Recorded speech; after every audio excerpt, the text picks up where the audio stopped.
Hi everyone, welcome to my YouTube channel.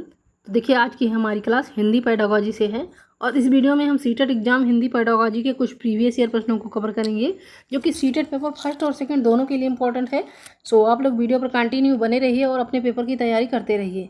तो चलिए इसमें पहला वाला क्वेश्चन करते हैं। तो देखिएगा, पहले वाले क्वेश्चन में कहा जा रहा है कि कोई भी व्यक्ति जिसके द्वारा सर्वाधिक उपयुक्त तरीके से द्वितीय भाषा सीख सकता है, यानी कि कोई भी व्यक्ति जो है तो किस माध्यम से, किस तरीके से सर्वाधिक उपयुक्त तरीके से द्वितीय भाषा सीख सकता है। यानी आपकी प्राथमिक भाषा हिंदी है और आपको द्वितीय भाषा अंग्रेजी सीखना है, तो वो सर्वाधिक उपयुक्त तरीका कौन सा होगा, कौन सी विधि होगी। तो चलिए ऑप्शन देखते हैं, ऑप्शन देख के ही समझना है। तो पहला वाला ऑप्शन है कि श्रव्य भाषिक विधि के अनुसार संवादों को दोहराकर और अभ्यास करना, यानी कि हम संवादों को दोहराकर और अभ्यास करके जो है तो द्वितीय भाषा सीख सकते हैं।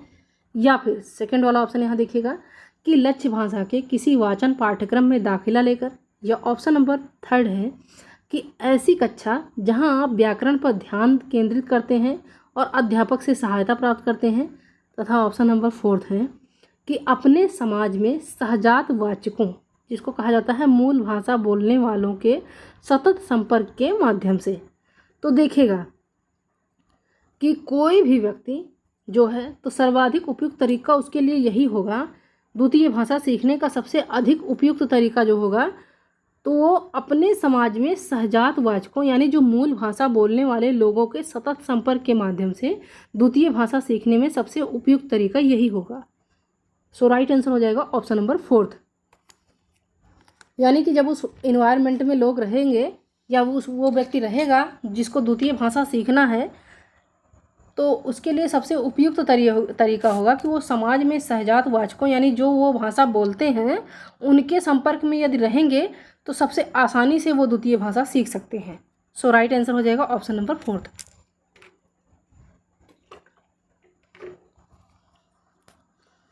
अब देखिएगा अगला वाला क्वेश्चन। देखिए, यदि बच्चे अपने परिवेश में दो भाषाओं को बोलना सुनते हैं, दो भाषाओं को सुनने के ये अवसर क्या कहलाते हैं? कोई प्रभाव डालते हैं या नहीं डालते हैं? बताइएगा कि जब यदि बच्चे अपने परिवेश में दो भाषाओं का बोलना सुनते हैं और दो भाषाओं को सुनने के ये अवसर कोई प्रभाव नहीं डालते, या फिर समझ में भ्रमित करते हैं, या थर्ड वाला ऑप्शन है कि बच्चों को नुकसान पहुंचाते हैं या फिर बच्चों को लाभ पहुंचाते हैं। तो देखिए कि यदि बच्चे अपने परिवेश में दो भाषाओं का बोलना सुनते हैं और दो भाषाओं को सुनने के ये अवसर जो है तो बच्चों को लाभ पहुंचाते हैं, यानी कि राइट आंसर हो जाएगा ऑप्शन नंबर फोर्थ।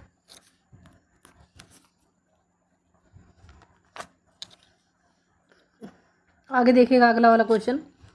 देखिए, इस वाले क्वेश्चन में कहा जा रहा है कि विद्यार्थी अध्यापक द्वारा दिए गए आदर्श वाक्यों को दोहराकर भाषा के प्रतिमान पैटर्न सीखते हैं। विद्यार्थी जो होते हैं वो अध्यापक द्वारा दिए गए आदर्श वाक्यों को दोहराकर भाषा के प्रतिमान पैटर्न सीखते हैं और वे वाक्यों को कंठस्थ कर लेते हैं और सही तरीके से ड्रिल करने पर अपने अध्यापक द्वारा सकारात्मक पुनर्बलन प्राप्त करते हैं। अध्यापक द्वारा क्या किया जा रहा है, बताइएगा। तो देखिए, पहला वाला ऑप्शन यहाँ दिया जा रहा है कि कुल भौतिक प्रक्रिया की जा रही है, यानी कि अध्यापक द्वारा जो है तो यहाँ पर कुल भौतिक प्रक्रिया की जा रही है, या फिर संरचनात्मक उपागम किया जा रहा है, या फिर श्रव्य भाषिक विधि अपनाई जा रही है, या ऑप्शन नंबर फोर्थ है कि संप्रेषणात्मक उपागम अपनाया जा रहा है।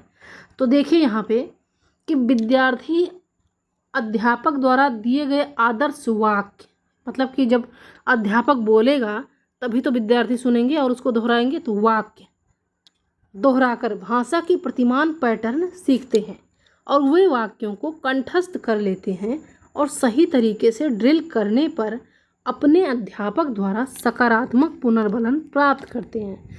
अध्यापक द्वारा किया जा रहा है, तो अध्यापक द्वारा यहाँ पे किया जा रहा है श्रव्य भाषिक विधि, यानी अध्यापक बोल रहा है और बच्चे सुन रहे हैं तभी तो प्रैक्टिस कर रहे हैं। तो यहाँ क्या किया जा रहा है, श्रव्य भाषिक विधि अपनाई जा रही है अध्यापक द्वारा। सो राइट आंसर हो जाएगा ऑप्शन नंबर थर्ड। अब देखिएगा अगला वाला क्वेश्चन। देखिए, इस वाले क्वेश्चन में कहा जा रहा है इस प्रकार के पठन के कुछ अधिगम उद्देश्य और कार्य हैं। अब विद्यार्थियों से अपेक्षा रहती है कि वे विषय वस्तु को विस्तार से ध्यानपूर्वक और सावधानीपूर्वक पढ़ें। अब यह क्या है बताइएगा। कि इस प्रकार के पठन के कुछ अधिगम उद्देश्य और कार्य हैं और शिक्षार्थियों से अपेक्षा रहती है कि वे विषय वस्तु को विस्तार से और ध्यानपूर्वक और सावधानीपूर्वक पढ़ें। अब यह जो है तो क्या कहलाती है, निर्देशित पठन कहलाती है, या फिर नेक्स्ट है आनंद के लिए पठन कहलाती है, या ऑप्शन नंबर थर्ड है विस्तृत पठन है, या गहन पठन जिसको हम कहते हैं इंटेंसिव पठन। तो यहाँ देखिए कि इस प्रकार के पठन के कुछ अधिगम उद्देश्य और कार्य हैं और शिक्षार्थियों से अपेक्षा रहती है कि वे विषय वस्तु को विस्तार से ध्यानपूर्वक और सावधानीपूर्वक पढ़ें। अब इस प्रकार का पठन जो है तो इस प्रकार का पठन कहलाता है गहन पठन, इंटेंसिव जिसको हम कहते हैं। सो करेक्ट आंसर हो जाएगा ऑप्शन नंबर फोर्थ। आइए देखिए अगला वाला क्वेश्चन। तो इस वाले क्वेश्चन में कहा जा रहा है कि पाठ के आरंभ में एक अध्यापक ने अपनी कक्षा के शिक्षार्थियों को समूह में बांटा और कहा कि अभी हाल ही में पढ़े गए समाचार पत्र के रुचिकर आलेख के बारे में बात करें।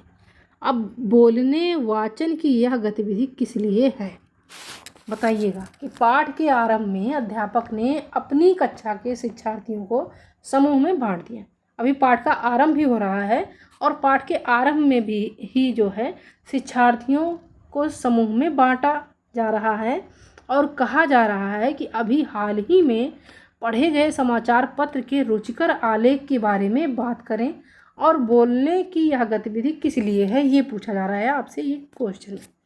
तो पहले वाले ऑप्शन में कहा जा रहा है निर्देशित मौखिक अभ्यास, सेकंड है यहाँ पे सक्रिय श्रवण, थर्ड है मौखिक प्रवाह अभ्यास तथा ऑप्शन नंबर फोर्थ है कि नियंत्रित मौखिक अभ्यास।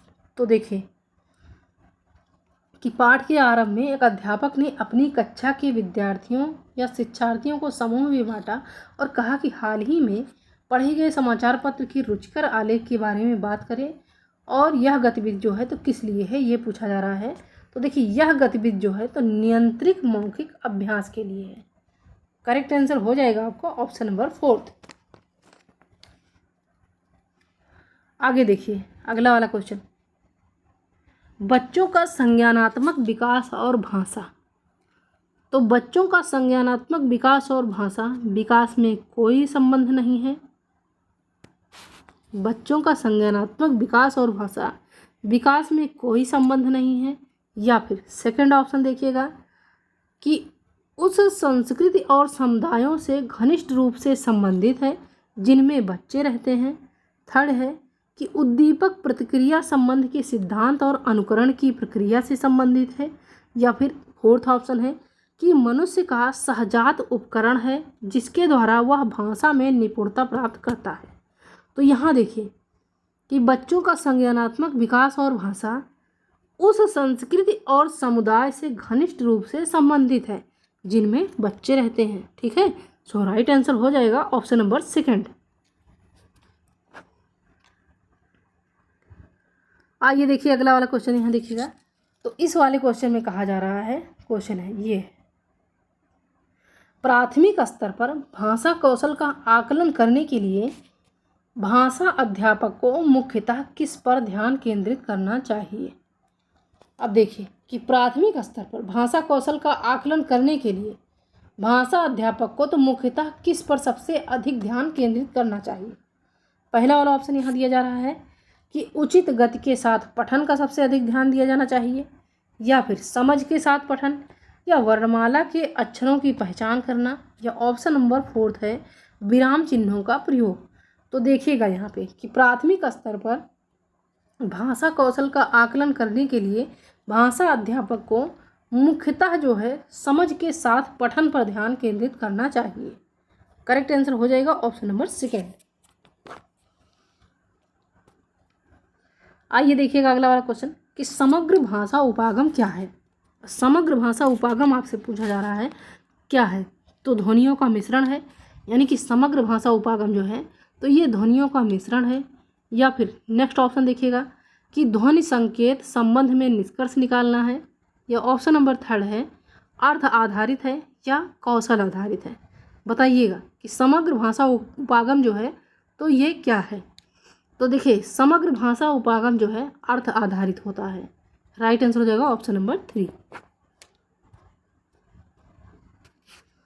नेक्स्ट क्वेश्चन देखिएगा यहाँ पे, एक अध्यापक ने कक्षा 5 के विद्यार्थियों को शीघ्रता से एक कहानी पढ़ने और उसके बाद 4 चित्रों को क्रम में लगाने के लिए कहा। इस गतिविधि का क्या उद्देश्य है? अब देखिए एक अध्यापक ने कक्षा 5 के शिक्षार्थियों को शीघ्रता से एक कहानी पढ़ने और उसके बाद 4 चित्रों को क्रम में लगाने के लिए कहा। अब ये गतिविधि जो है तो इस गतिविधि का क्या उद्देश्य है, क्वेश्चन में आपसे यही पूछा जा रहा है। तो आइए ऑप्शन देखते हैं। पहला वाला ऑप्शन यहाँ है कि विशिष्ट सूचना जानने के लिए पठन का अभ्यास करवाना। उसके बाद सेकंड ऑप्शन देखिएगा कि कहानी में आए नए और कठिन शब्दों को की पुनरावृत्ति करना। ऑप्शन नंबर थर्ड है कि चित्र कार्डों को क्रम से लगाना, तथा ऑप्शन नंबर फोर्थ है सारांशीकरण के लिए पठन का अभ्यास करवाना। तो देखिएगा यहाँ पे कि एक अध्यापक ने कक्षा 5 के विद्यार्थियों को शीघ्रता से एक कहानी पढ़ने और उसके बाद 4 चित्रों को क्रम में लगाने के लिए कहा। अब इस गतिविधि का उद्देश्य ये है कि सारांशीकरण के लिए पठन का अभ्यास करवाना। करेक्ट आंसर हो जाएगा option number fourth.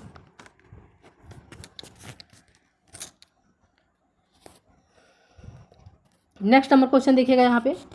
Next number question ये है कि भाषा अधिगम एक गहन प्रक्रिया है। भाषा अधिगम जो है तो एक गहन प्रक्रिया है जो जन्म के समय से शुरू होती है और जीवन पर्यंत चलती है।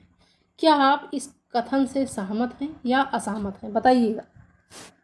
क्वेश्चन में कहा जा रहा है कि भाषा अधिगम एक गहन प्रक्रिया है जो जन्म के समय से शुरू होती है और जीवन पर्यंत चलती है। अब बताइए क्या आप इस कथन से सहमत हैं या असहमत? तो मैं इस कथन से आंशिक रूप से सहमत हूँ, या फिर नेक्स्ट ऑप्शन देखिएगा कि मैं इस कथन से आंशिक रूप से असहमत हूँ, या मैं इस कथन से सहमत हूँ, या फिर मैं इस कथन से असहमत हूँ। बताइए आप इस कथन से कैसे हैं, सहमत हैं या असहमत हैं?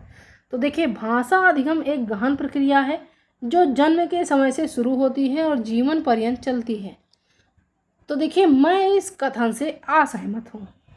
करेक्ट आंसर हो जाएगा ऑप्शन नंबर फोर्थ। अगला नंबर क्वेश्चन देखिएगा कि बुनियादी चरण में आकलन के उपकरण और प्रक्रियाओं की अभिकल्पना इस तरह होनी चाहिए। कि बुनियादी चरण में आकलन के उपकरण और प्रक्रियाओं की अभिकल्पना इस तरह होनी चाहिए कि शिक्षार्थी की प्रगति का उसके समग्र कक्षा प्रदर्शन के संदर्भ में वर्णन और विश्लेषण किया जाना चाहिए। या सेकंड है कि अध्यापक सभी शिक्षार्थियों की उपलब्धि का आकलन करने के लिए एक विधि का प्रयोग कर सकते हैं। या फिर थर्ड वाला ऑप्शन यहाँ पे है कि जिससे जांच पत्र व परीक्षाएं शिक्षार्थियों के लिए स्पष्ट व उचित हो सके। तथा ऑप्शन नंबर फोर्थ है कि जो बच्चे के अधिगम अनुभव का सहज विस्तार बन सके। तो यहाँ देखिए कि बुनियादी चरण में आकलन के उपकरण और प्रक्रियाओं की अभिकल्पना इस तरह होनी चाहिए कि जो बच्चे के अधिगम अनुभव का सहज विस्तार बन सके। राइट आंसर हो जाएगा ऑप्शन नंबर फोर्थ। और भी ऑप्शन देख लीजिएगा कि जिससे जांच पत्र व परीक्षाएं शिक्षार्थियों के लिए स्पष्ट उचित हो सके, तो ये नहीं होगा भाई। अगला है कि अध्यापक सभी शिक्षार्थियों की उपलब्धि का आकलन करने के लिए एक ही विधि का प्रयोग कर सकते हैं, ये भी नहीं होगा। अगला है कि शिक्षार्थी की प्रगति का उसके समग्र कक्षा प्रदर्शन के संदर्भ में वर्णन और विश्लेषण किया जाना चाहिए, तो ये भी नहीं होगा। सो करेक्ट आंसर हो जाएगा आपका ऑप्शन नंबर फोर्थ, सबसे पॉजिटिव आंसर है।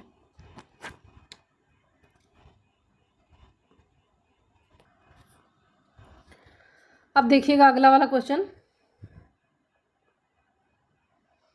तो इस वाले क्वेश्चन में कहा जा रहा है कि शिक्षार्थी व्याकरण के नियम और शब्द संपदा को कंठस्थ कर रहे हैं, अधिकांश कार्य मातृभाषा में हो रहा है।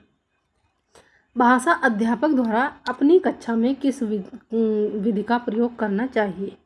तो देखिए शिक्षार्थी व्याकरण के नियम शब्द संपदा को कंठस्थ कर रहे हैं और अधिकांश कार्य क्या हो रहा है, मातृभाषा में हो रहा है। अब भाषा अध्यापक द्वारा अपनी कक्षा में किस विधि का प्रयोग करना चाहिए, इसमें पूछा जा रहा है क्वेश्चन में। तो ऑप्शन यहाँ पे देखिएगा, पहला वाला ऑप्शन है संप्रेषणात्मक शिक्षण का उपयोग किया जा रहा है, या फिर व्याकरण अनुवाद विधि का प्रयोग किया जा रहा है, या थर्ड है कि प्रत्यक्ष विधि का प्रयोग किया जा रहा है, या ऑप्शन नंबर फोर्थ है कि प्राकृतिक उपागम विधि का प्रयोग किया जा रहा है। तो देखिए यहाँ पे कि शिक्षार्थी व्याकरण के नियम और शब्द संपदा को कंठस्थ कर रहे हैं और अधिकांश कार्य मातृभाषा में हो रहा है, और भाषा अध्यापक द्वारा अपनी कक्षा में पूछा जा रहा है किस विधि का प्रयोग करना चाहिए। तो यहाँ पे व्याकरण अनुवाद विधि का प्रयोग करना चाहिए। करेक्ट आंसर हो जाएगा ऑप्शन नंबर सेकंड।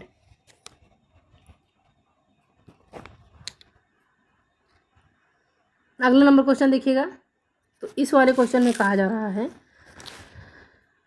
देखिए, कक्षा में छोटे बच्चों के लिए मुद्रित पुस्तकों के साथ साथ श्रव्य पुस्तकें और छोटे बच्चों की स्पर्शग्राही योग्यताओं का इस्तेमाल करने वाली पुस्तकें होनी चाहिए, क्योंकि कक्षा में छोटे बच्चों के लिए मुद्रित पुस्तकों के साथ साथ श्रव्य पुस्तकें और छोटे बच्चों की स्पर्शग्राही योग्यताओं का इस्तेमाल करने वाली पुस्तकें होनी चाहिए, क्योंकि विविधता वाले शिक्षार्थियों तक पुस्तकें अधिक सुलभ बनाती हैं, या फिर अध्यापक पर अधिक बोझ नहीं डालती, या अगला है कि कक्षा में विविधता आती है और बच्चों को विविधता बहुत पसंद है। यह ऑप्शन सही है। या ऑप्शन नंबर फोर्थ है कि यह अध्यापकों को आकलन के लिए विभिन्न पुस्तकों का प्रयोग करने की स्वायत्तता लाती हैं।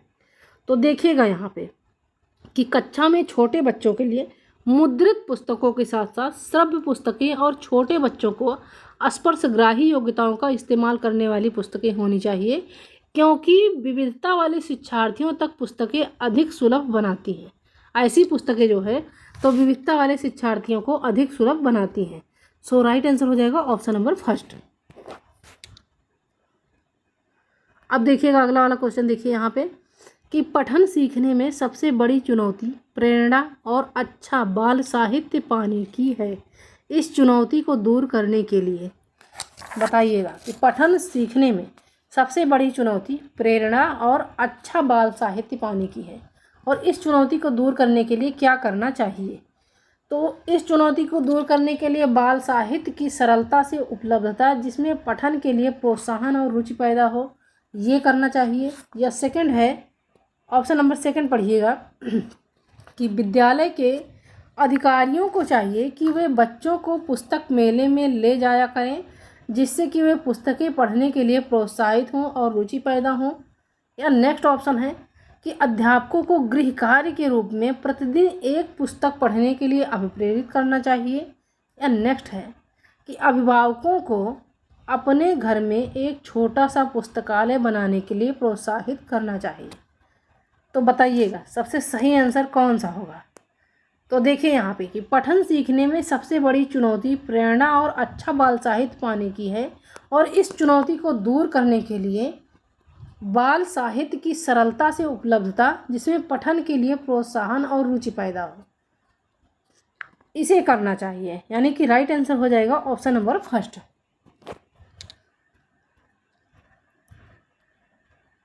अब आइए देखिएगा अगला वाला क्वेश्चन। तो देखिए इस क्वेश्चन में कहा जा रहा है कि एक अच्छी वाचन बोलना गतिविधि वह है जिसमें एक अच्छी वाचन बोलना गतिविधि वह है जिसमें शिक्षार्थी अधिक बातचीत करते हैं, कि जिसमें अधिकांशतः मुखरित विद्यार्थियों की ही सहभागिता रहती है, या फिर अध्यापक अधिक व्याख्या करते हैं, या फिर शिक्षार्थी अधिक सुनते हैं।